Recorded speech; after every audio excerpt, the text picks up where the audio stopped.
Tangi ang prutas ng mangosteen. Ito ay nagtataglay ng antioxidant compounds na alpha, beta at gamma mangosteen. Ang MX3 capsule ay isang food supplement na gawa sa natural na mangosteen. Ito ay tested and proven to help avoid knee joint pain discomfort para iwas-iwas sa sakit with long-term supplementation 2 capsules daily. MX3 capsule. Tunay, natural at original. Mahalagang paalala, ang MX3 capsule ay hindi gamot at hindi dapat gamiting panggamot sa anumang uri ng sakit. Amoy forever. Amoy LQ. Amoy New Caleb Berry Blooms. Amoy kala, amoy good vibes.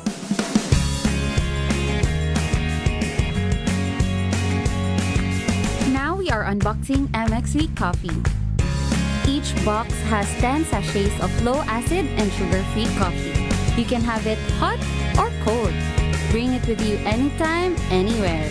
Shop at Lazada, Shopee, and in leading drugstores nationwide.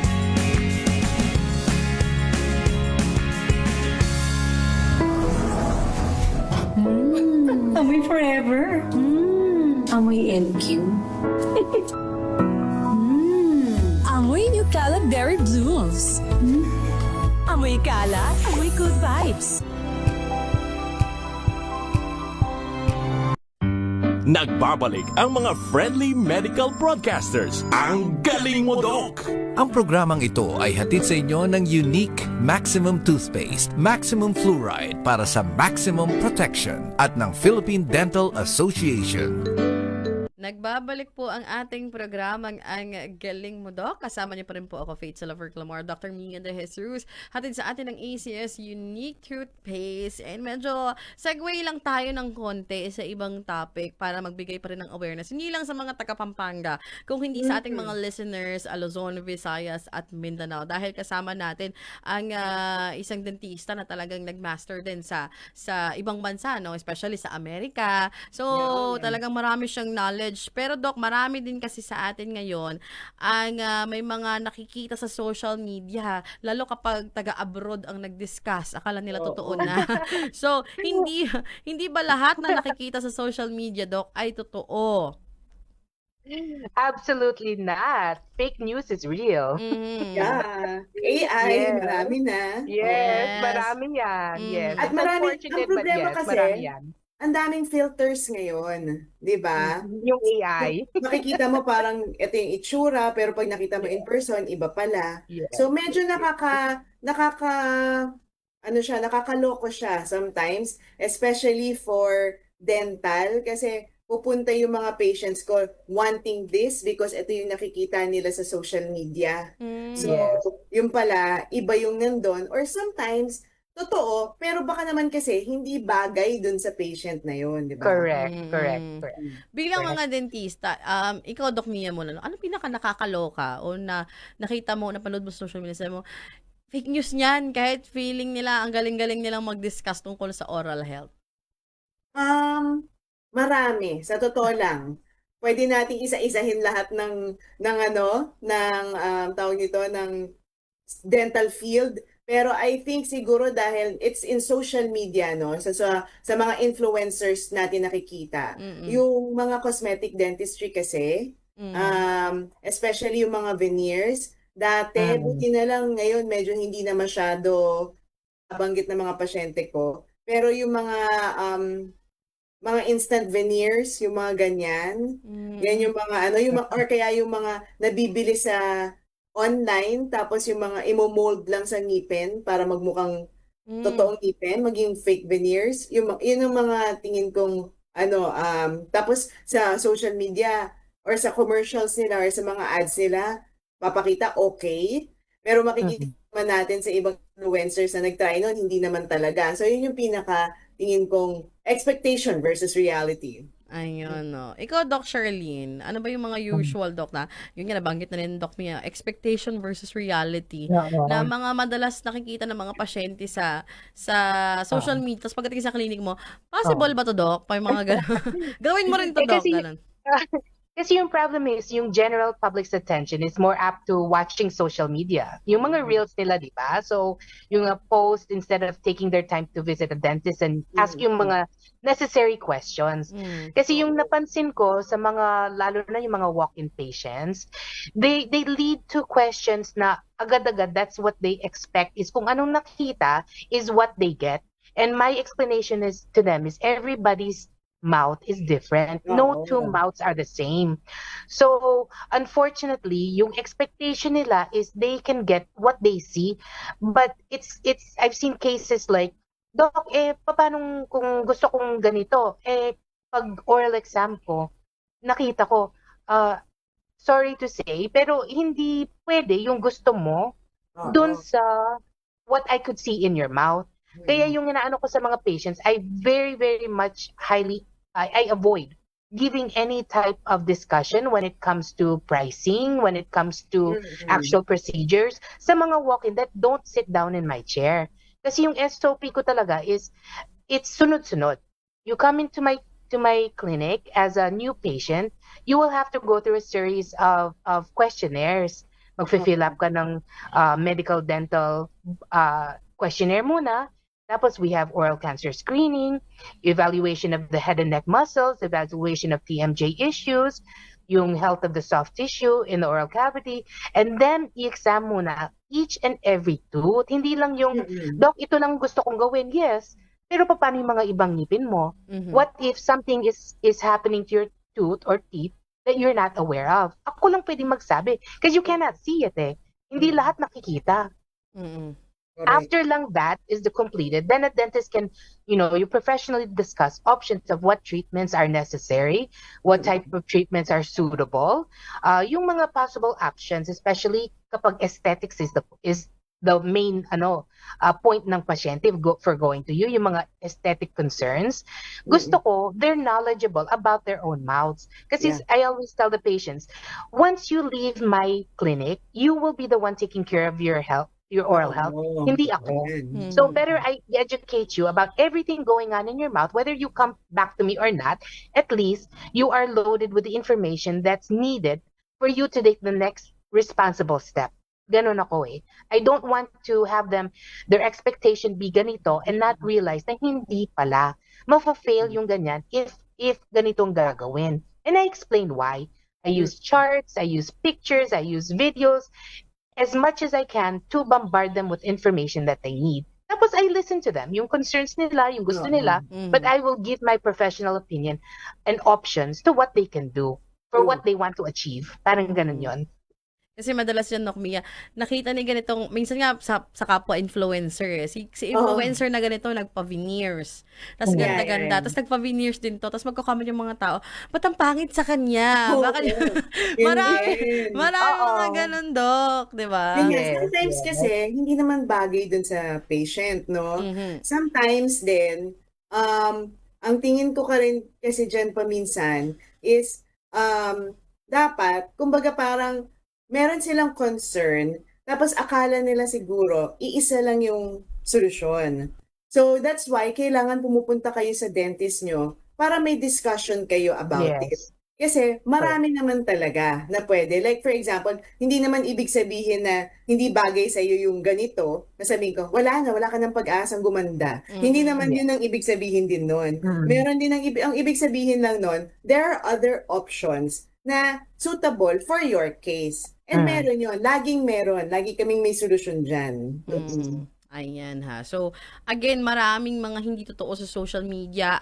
Isa sa mga laganap dyan, Doc Shirley, nakikita ko talaga yung mga teeth whitening. Diba? So, yes. Ano ba ang mga Actually, kailangan? that's been a big issue here in Angeles. We have had complaints about teeth whitening businesses that are opening up that are owned by non-dentists just put for the sole purpose of teeth whitening, which is illegal. Whoa. That's illegal. Yes. And ano yun, Dok, talagang for them, ako nga nakikita ko online. So ito, may mga shop na talaga or they're putting up a Yes. clinic for teeth whitening. So anong action niyo, Doc, bilang presidente diyan sa Angeles City? Kasi some other president, since nga sabi natin, that's illegal, di ba, Doc? They don't have a license Yes, to yes. to do that. So ano ba, Doc? Nire-report niyo po ba ito?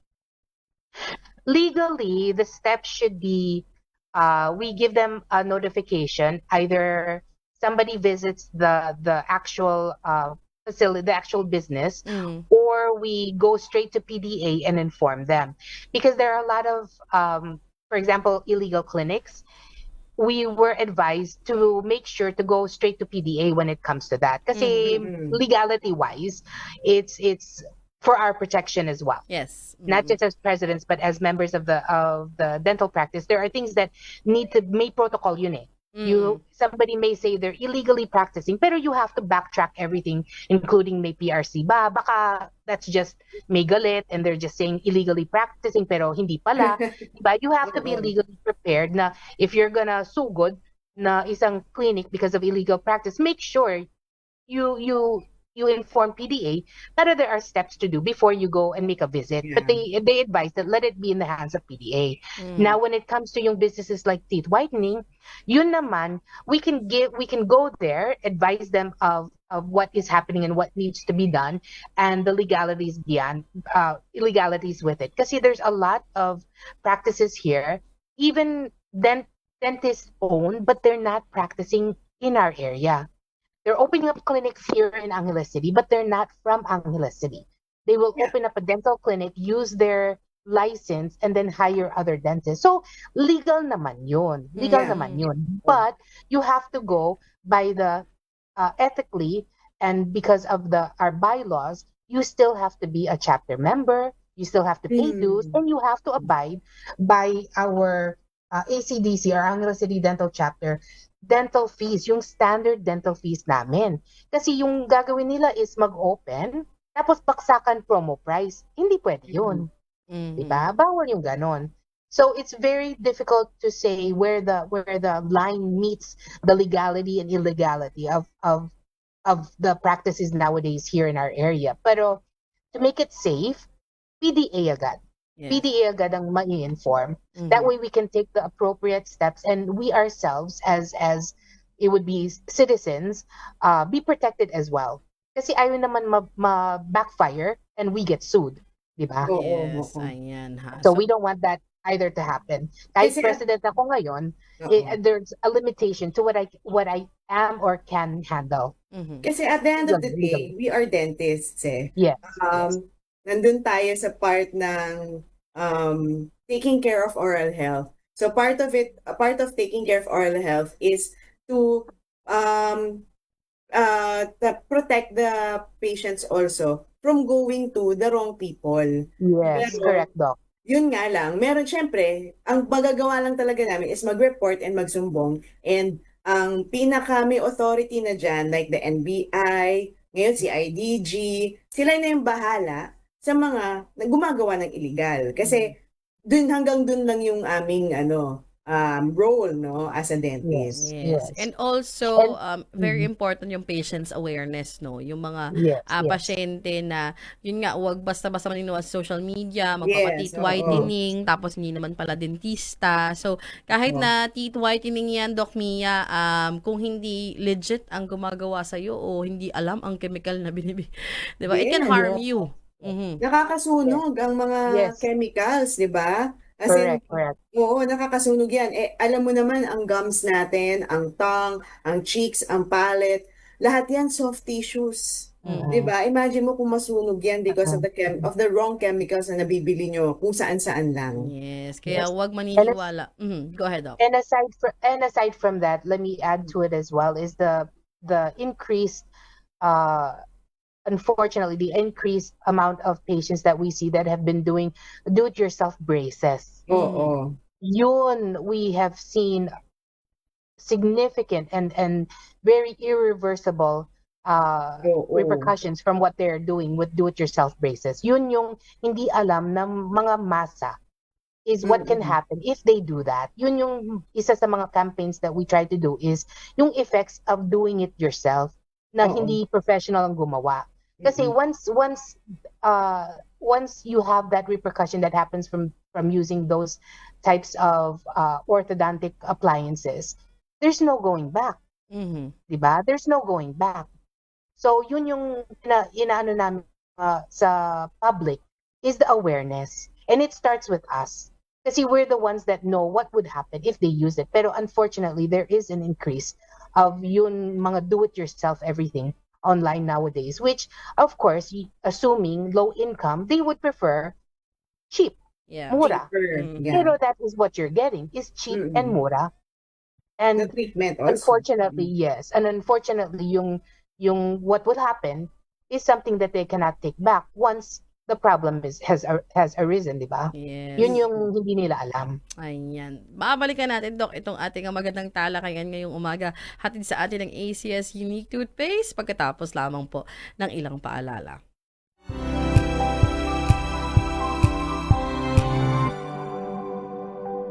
Curious ka ba sa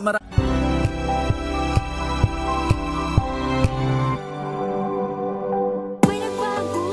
May arte. May budget. Akala nyo lang yon. So solid. White Rose Papaya. Wow. White Rose. White Rose Papaya. Wow. White Rose. White Rose Papaya. May glow up with a White Rose Papaya. White Rose Papaya. May puti power times 2 kasi may papaya at niacinamide. May shea butter and tea tree oil pa. Kutis sulit ang glow up. White Rose Papaya. Kutis sulit ang glow up. ACS. Amoy forever. Amoy LQ. Amoy New Caleb Berry Blues. Amoy kalat, amoy good vibes. Wow, ang saya. Isang barangay na labada, puro mancha pa. Goodbye, pahinga. Mommy, isang laba lang yan sa Pride Bar Blue. May powerful stain-away enzymes na malupit sa dungit mansya. At di masakit sa kamay. Isang laba lang yan. Hello, pahinga. Hello, Pride Bar Blue. ACS.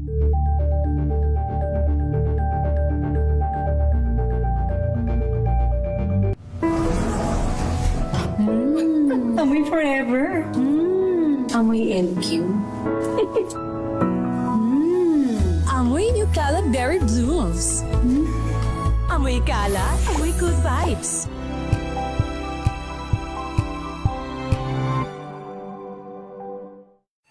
Mga balitang gigising sa inyong umaga. Mga balitang kailangan mong malaman. Mapapakinggan sa ACS Balita sa 2x2. Kasama sina Anthony Taberna at Jerry Baha. Lunes hanggang Biyernes.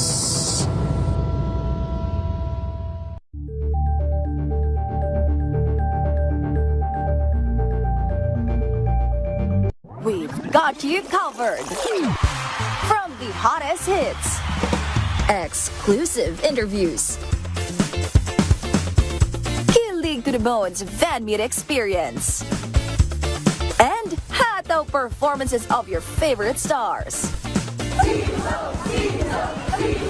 Saturdays, 12 noon, dito lang sa DZRH TV.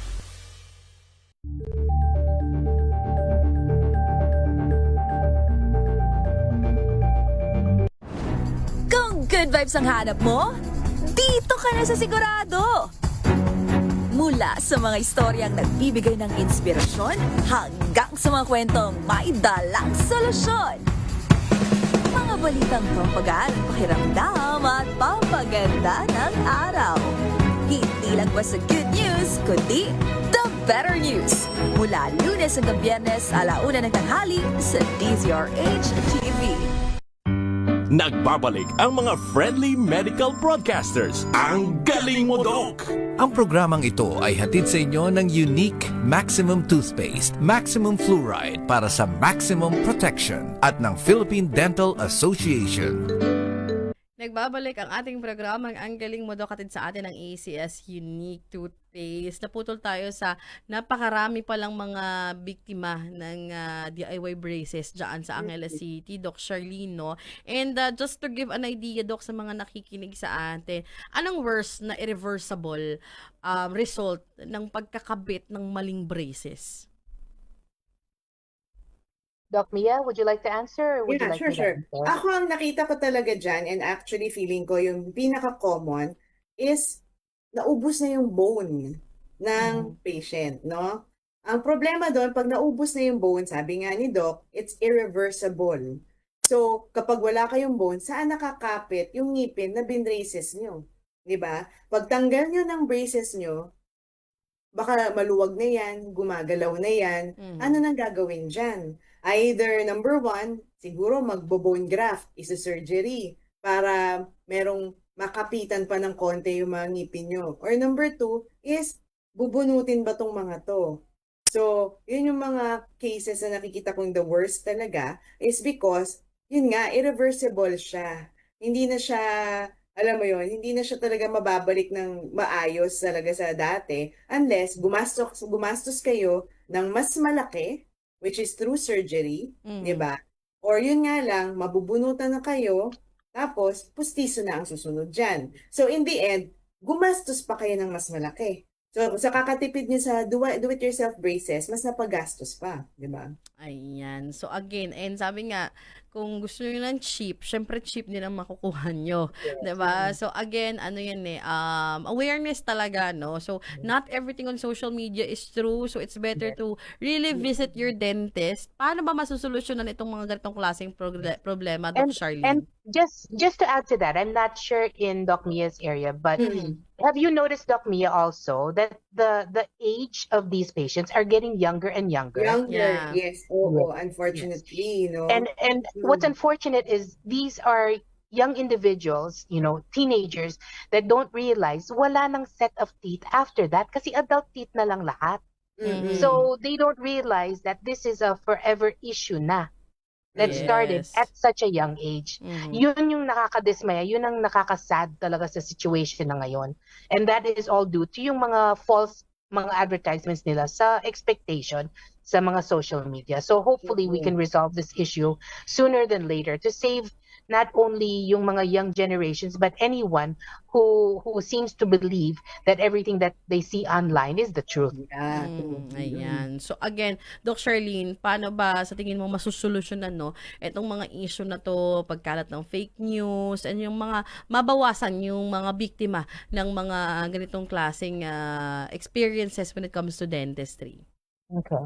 So it's unfortunate and I'm saddened to say that there are too many social media platforms on illegal practice of dentistry to count. So on a dental chapter level, we're taking the initiative to contact those posting and make them aware of the legalities of what they are doing. Wow. But to set back the simplicity of just blocking, kasi minsan binablock lang kami or closing the account and then they make a new one.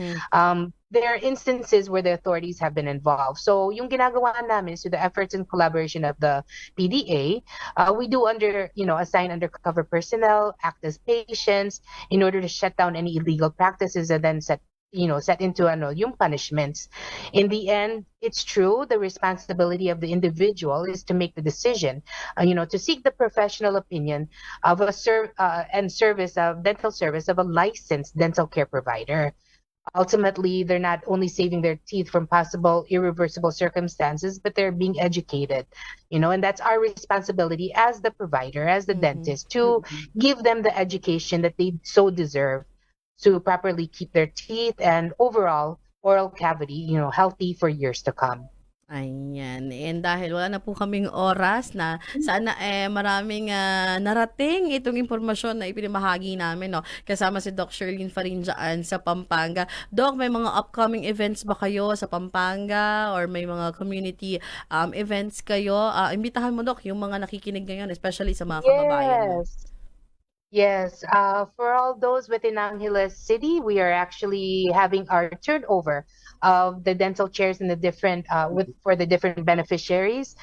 This coming Tuesday, the 14th of April, we will be graced by our very own President, Doc Jun Ninyal, as well as VP North, Doc Odette Dixon, and as our regional coordinator, Doc Alan. So we're looking forward to that. And then after that, because it is Oral Cancer Screening Month, we are having a project for our policemen.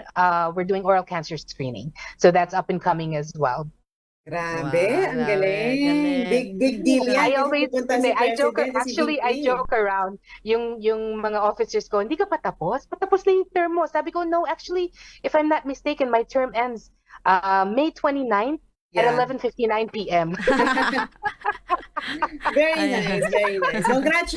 Congratulations, Doc. Thank you. Charlene, Farine, ayan. Thank you for having me today. It was a pleasure. Thank you so Yes, much, it was a Doc, pleasure being here. for being with us and sharing your knowledge in dentistry and oral health awareness sa ating programang Ang Galing Mo, Doc. You're most welcome. Nakasama natin Dr. Charlene T. Farine. And of course, kasama natin kapartner natin Dr. Mia De Jesus. Doc, salamat po. Thank you, and thank you to ACS, always. Thank sa you. lahat ng Thank you mga- so much. Have a wonderful day, everyone. Thank you, Doc. At sa lahat po ng mga nakatutok, ako din po ang inyong nakasama, Faith Salaver Clamar. Hatid po sa atin ng ACS Unique Toothpaste ang ating programa ngayong umaga na ito. Magandang tanghali na po, Luzon, Visayas at Mindanao.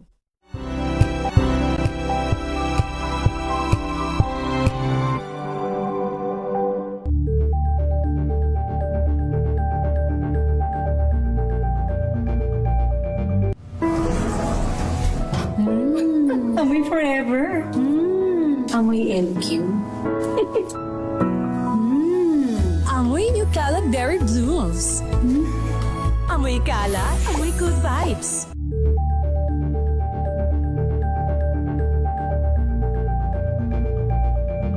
Hello, Washi! Laundry day na naman! Yay! Anong meron? Mancha ng chocolate, putik, may libag pa. Kaya natin yan! With Pride Washing Machine Detergent, may triple stain-away formula. Tanggal ang makapit, madikit, at malupit na dumit mancha. Kaya easy-easy ang labada. Mula noon hanggang ngayon. All you need is pride. All you need is pride. ACS.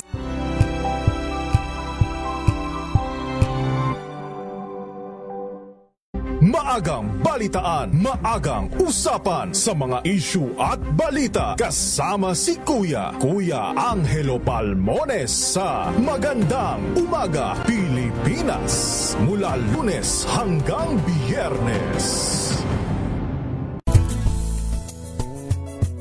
Number 1 na naman ang inyong DZR